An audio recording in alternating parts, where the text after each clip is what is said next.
Raj, urgent news! Hey, yo, Timmy, what'd it be? I don't know how to say this, but we gotta go.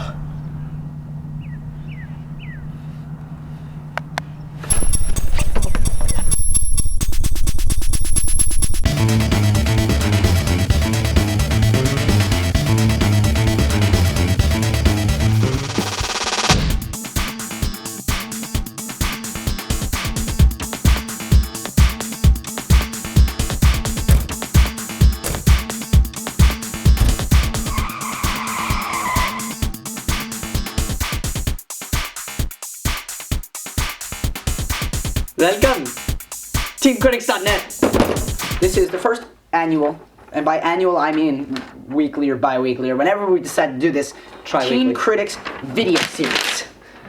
And we're excited to do this. Why? Because you see us blogging on the internet all the time, saying things. We have arguments and discussions and talk about trailers. I've been writing 18,000 articles on Hostile 2. Let's get to the facts. 300. Well, you see, the biggest discussion going on right now on TeamCritics.com is the 300 debate. Now, it's a, it's a heated debate. There's 4 reviews up now, I believe. 4. There's the 4th reviews from some guy I've never even met in my life, but very well written. Apparently there's a guy from Atlanta, Georgia, who has the exact same name of another guy from at here. West Windsor Flavor School District. And he writes exactly like him, which is pretty cool. We're talking to people in Georgia. I think that's good. Up top. Okay. Anyways. Okay. 300. Basically, visually astonishing. Sorry. Maybe. But listen, people have been saying like, "Oh my God, 300! I'm gonna give you an A plus plus, A plus plus." But it's not an A plus plus. You know why? Because like people were saying, it's like a cinematic masterpiece, and like it's no. What you? Cinematic masterpiece as a film? No, it's like Ben-Hur. It's an epic macho spectacle for men. It is the demographic of men. But it's not like Ben-Hur. Ben-Hur's like a classic. Ben-Hur's like, but this, like, visually, the scene where he just takes the sword, who cares about the campiness? Who cares about the bad dialogue? I don't care that it's like Prince of Persia, or the soundtrack is like a video game and every scene looks like a cinematic. Yeah, but visually it's like... But I mean, like, it shouldn't be, like, people are like, "Oh my God, cinematic masterpiece. This thing surpasses Lord of the Rings as the fantasy masterpiece of our time." No, it's not. I agree with you. It can't, like, 300 was made for you to go into the theater, sit down, watch it like a football game, and then forget about it and go home. And that's what it was good at that. Nothing else. And you don't despise the film. You thought cinematography was good, like, right? It was enjoyable. CGI, it was, but not like you don't like the praise it's getting. But I'm not gonna buy the DVD. I'm not gonna put it, in a little pedestal thing and say like, "Oh, look, this is my 300 DVD and I watched it millions of times." Like your Lord of the Rings? So you mean like your Lord of the Rings DVDs that you have on a pedestal? I've watched my Lord of the Rings extended DVDs about 400 times. They are like God. And it gets better every time. It's incredible. Well, the final wrap-up on that, 300, visually I thought it was great, but now watching it again, I can kind of side with you. It's not that astonishing. But it was short, to the point, fun, people get killed, this is Sparta. To sum it up, F. Moving on. Maybe. Moving on, you saw another classic type ordeal film, Blade Runner, recently, right? Weird and definitely not good enough. Not good. But I thought you said you liked the ending. But still. It has no story. Yeah. And no point. But it's Ridley Scott with direct. By the way, yeah, I know. But by the way, I've been. This is spring break, and I've watched like 12 movies. It's like more. It's like half of Raj's life. It's ridiculous. I've seen. Okay, let's go through things we've seen in the theaters. First thing, after break. Oh, after break. Tell them the story right now, quick. So we get out of break. So we get out of break. We stand up. We're walking out of school. The school is out. Yeah. Let's do something fun. Let's go see Teenage Mutant Ninja Turtles. Animated. Yeah, animated series. Actually, they never said Teenage Mutant Ninja Turtles in the movie because that's not cool enough. That's TMNT. But you know what? Whatever. Basically, it was the campiest thing you will ever see. Dude, you just need to take a breather, man. But basically, this is the deal. You go in there, you see it once, and you forget about it. It's like 300, except without the blood. But how much fun was TMNT? It was pretty awesome. No, it was like 7 people in theater. We were laughing so hard. I'm not gonna lie to you. There were cool parts. There were some cool parts. Like I was watching, I was like, wow. I wish I was a turtle.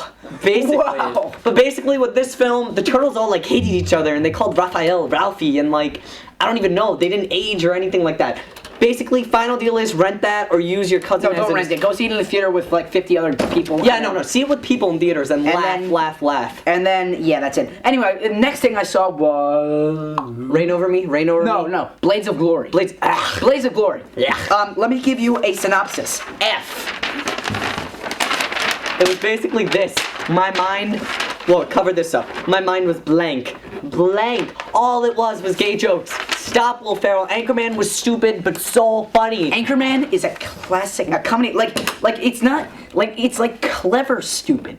You know what I mean? It's not like.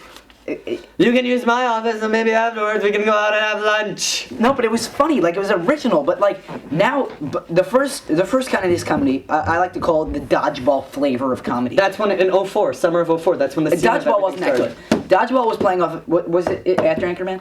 Dodgeball was June 2004. Anchorman was 2 weeks right after, in the beginning of July. Okay. Well, anyway, Dodgeball wasn't as good as Anchorman. It was decent, but basically every comedy since Dodgeball has been following the same format, which is basically group of people. They are trained by crazy old person, and then they move on to a competition of sorts, and they happen to win it with hilarious effect. Wait, Wedding Crashers? That wasn't... Well, the PG-13 comedy. Oh, the PG-13 genre, yeah, because I was about to say the R genre took a step up after Wedding Crashers, excluding the whole macho girl thing. Yeah. Like, you laughed a lot in Wedding Crashers, right? Yeah. But anyway, the PG-13 Blades of Glory. Okay, bad. Blades of Glory, definitely F. I give it a D because I laughed twice, and if I laugh twice, it gets a D. But it was like the same. It was just the same repetitive. John Heater is not a good actor. He's horrible. He's so bad. I saw an interview with this guy, and like it's with Ask a Ninja. Ask a Ninja is amazing. Ask a Ninja. It's amazing. Like him, the ninja guy, and Will Ferrell were playing these jokes of each other, and they're hilarious. Will Ferrell is hilarious, and then John Heater's like, I can make jokes too. No, you can't. I give him, as an actor, a D! And Rain Over Me. What do you think about Rain Over Me? Performance-wise. Performance-wise. Don Cheadle? Don Cheadle's always good. Don Cheadle's good. Adam but Sandler?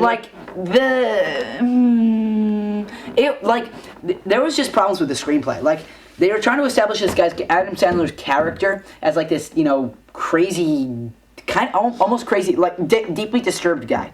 But there's just scenes that just break it up. Like it's almost ridiculous. Well, it was kind of random. I understood how his whole brain was going through that. No, but by the end, it's not like it wasn't like an emotional. It was almost like he was like mentally. I don't know, but because there was that one emotional scene, the breakdown scene where he's talking to Don Cheadle outside, and he starts the one shot, his one filibuster moment where he's just like, I thought he did a good job, but then after that, okay, what's the point? What do you want me to do now? We gonna get married? They kind of hit the climax in the middle, and then they climax in the middle. It was only 2 hours and 5 minutes long, but it felt so yeah, it did. But anyway, there's a couple scenes in there that just really break up his character. Like there's one scene where he's playing in a band, which doesn't make sense because if he's that antisocial and that mentally disturbed, he wouldn't go out there and be in a social situation like being in a band. It was funny though at times. Yeah, it was more funny than it was depressing. My grade B minus 80 rented, nothing to see in theaters. C. See, I guess give it a C. Give it at that level. I'm harsher. Raj is the benevolent creator. Hostel got an F minus. I am the anti guy. Anyway, we are moving on to. I like your socks. No, thank you. Oh, after that, I saw Meet the Robinsons, if you will. In 3D? Yes, in 3D, 3 dimensions. It was. I saw that too. What did you think about the? It was absolutely, amazingly, spectacularly bad. No, the 3D was cool. It was alright. It wasn't. I mean, Disney has gone like. This is Disney with Toy Story 2. No. This is Disney. This is Disney. Oh, okay. I don't know what the peak was, but it's going down. Whoop, and then there's little blips, and the blips are Pixar movies. Everything else is down here. Oh, Nemo and Monsters Inc. 01 and 03. No, but I mean every Pixar movie is a blip. Every Pixar movie is good. Cars wasn't as good, but it was. Cars was fun. It was alright. Better than. You know what we need to talk about? I don't know. What won an Oscar for Best Animated Picture over Cars and Just leave. Just leave. Happy Feet. I'm sorry, ladies. I love you guys. I love you. I'll take you out to dinner if you want. My opinion is Happy Feet was horrible. When I watch a cute penguin movie, when I go see it with my parents, I was actually tapping my feet for the first 25 minutes. I was like, oh, okay, this might be fun. But then the whole thing with the humans, the ethnic penguins, the Hispanic penguins, saying that the UN saves the day. I know, as always, and global